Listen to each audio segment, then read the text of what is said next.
A Boy and His Dog, made in 1975, based on a 1969 book by Harlan Ellison, is in many ways the granddad of Fallout's post-apocalyptic Wasteland setting. Fine, dog meat. And stop calling me Albert. It's not a great film, but it is a vital piece of the irradiated desert wasteland setting that has carried through for decades. The raggedy road warrior style shows up on screen here first, and the aesthetic carries on in an ongoing cultural portrayal of humanity pushing back extinction in a barren world, and how the fears of nuclear war, environmental catastrophe, or social collapse turn into this over-the-top setting for either crazy adventures or outright comedy. The Road, or the Rover, gives us a glimpse of the horror of it, but it's the Road Warrior and Fallout that really grab their own cultural space.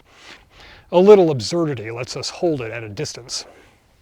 There's something inherently postmodern about the whole thing. Not only are the stories themselves premised on the destruction or deconstruction of modernity, but the entire aesthetic is built on taking pieces of the modern world and rearranging them.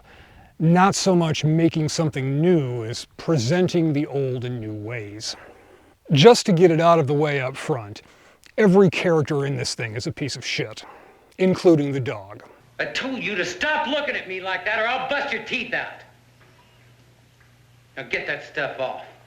You probably don't want to watch this misogynistic movie with your wife or girlfriend, like I did, but it is culturally significant in a few ways.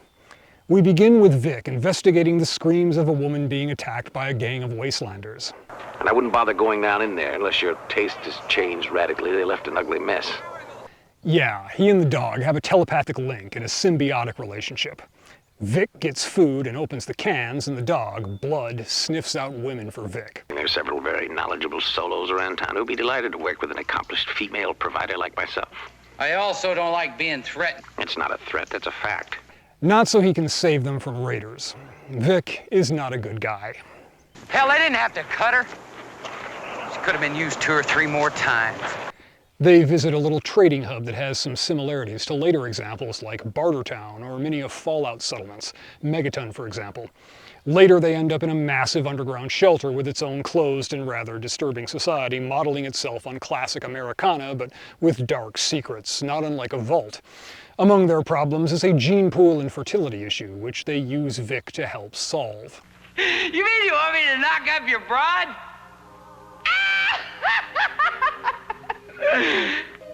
You talked me into it. Line him up. You first, honey.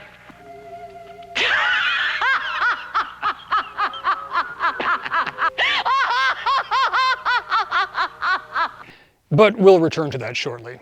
On one level, the whole atomic wasteland genre is modern pop culture digesting fears. Not only the obvious ones, nuclear war, social collapse, but much older stuff too. So, for example, mutants. Fallout has its super mutants and ghouls, giant rad scorpions, death claws, all these demons created by the dark power of radiation. Monsters with analogs in older stories draped with a thin cloak of technological worldview. But mostly it reminds us how fragile the niceties of civilization are. It spins our descent into savagery in the face of desperation in a way that we can acknowledge without having to take too seriously. Or in the case of Vic and A Boy and His Dog, a young man so fixated on getting laid in the wasteland that he isn't too particular about employing violence to make sure it happens. It's been 6 weeks since I've been late, and it sure as hell ain't been that long since you ate. And that is how Vic is entrapped by Aquila June and lured down into the vault. Whatever you do, don't follow her down there. I got to, Blood. I got to. Hasn't it occurred to you how convenient this whole operation has been? Like every young guy ever, he's easy to lead around with the right bait.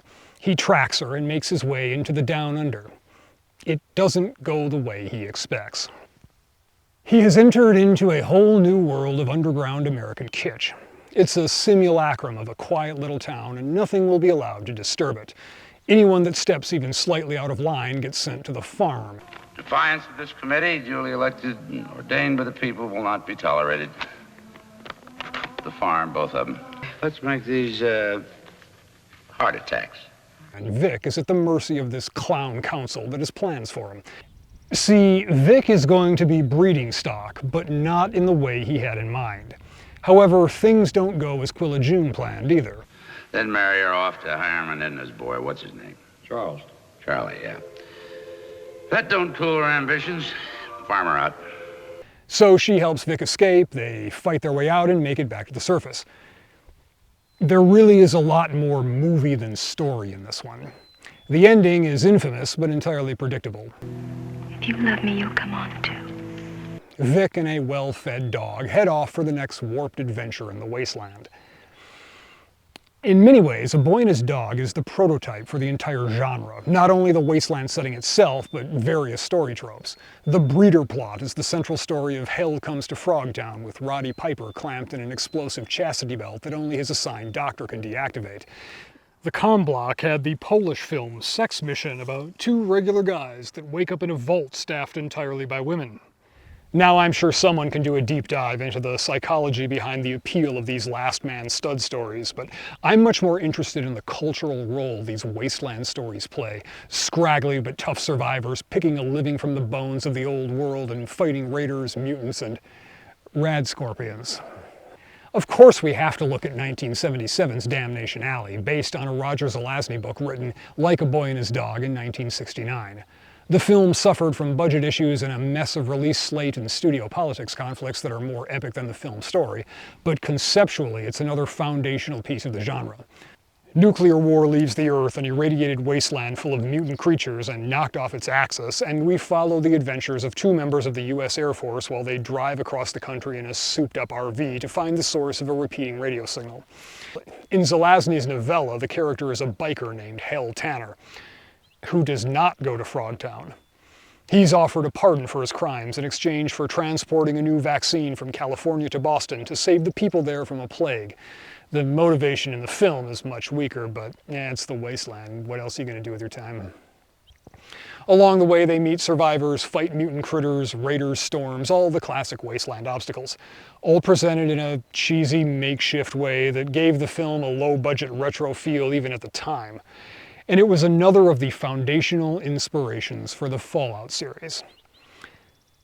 And Damnation Alley, A Boy and His Dog, Road Warrior, and all these other stories that Fallout draws from came from the Cold War era. Fallout is a post-Cold War take on the nuclear wasteland theme and the Cold War narrative itself.